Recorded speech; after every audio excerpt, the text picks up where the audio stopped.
అత్ర సూరా మహేశ్వాస భీమార్జున సమాయుధి యుయుధానో విరాటశ్చ ద్రుపదశ్చ మహారథః దృష్టకేతుశ్చేకితానః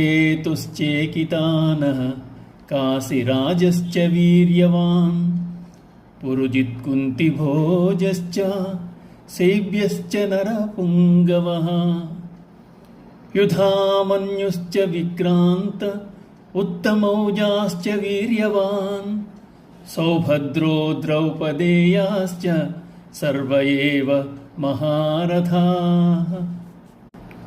దుర్యోధనుడు గురువైన ద్రోణాచార్యునితో పాండవసేనలోని యోధుల గురించి చెబుతూ సాత్యకి, విరాటరాజు, మహారథి అయిన ద్రుపదుడు, దృష్టకేతువు, చేకితానుడు, వీరుడైన కాశీరాజు, పురుజిత్తు, కుంతిభోజుడు, నరశ్రేష్ఠుడైన శైవ్యుడు, పరాక్రమం గల యుధామన్యుడు, వీరుడైన ఉత్తమౌజుడు, ద్రౌపది యొక్క 5 పుత్రులు, సుభద్రాపుత్రుడైన అభిమన్యుడు అందరూ మహారథులు, శౌర్యమున భీమార్జునులతో సమానమైన వారు అని పలికి ద్రోణాచార్యుని యుద్ధమునకు సన్నద్ధులను చేశాడు.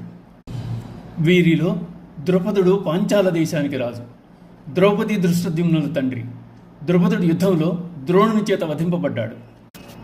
యుద్ధంలో పద్మవ్యూహంలో ప్రవేశించిన సుభద్రాపుత్రుడైన అభిమన్యుని ద్రోణ, కృపాచార్య, కర్ణ, అశ్వత్థామ, బృహద్బల కృతవర్మలు చుట్టుముట్టి చంపివేశారు. అభిమన్యుని కుమారుడే పరీక్షిత్తు. ఉత్తర గర్భస్థుడైన పరీక్షిత్తును అశ్వత్థామ ప్రయోగించిన బ్రహ్మాస్త్రం బారి నుండి రక్షించాడు శ్రీకృష్ణ పరమాత్మ. ఇక ఉపపాండవులు ద్రౌపది పుత్రులు. యుద్ధం ముగిసిన తర్వాత అశ్వత్థామ ఈ 5 కూడా నిద్రలో ఉండగా నరికివేశాడు.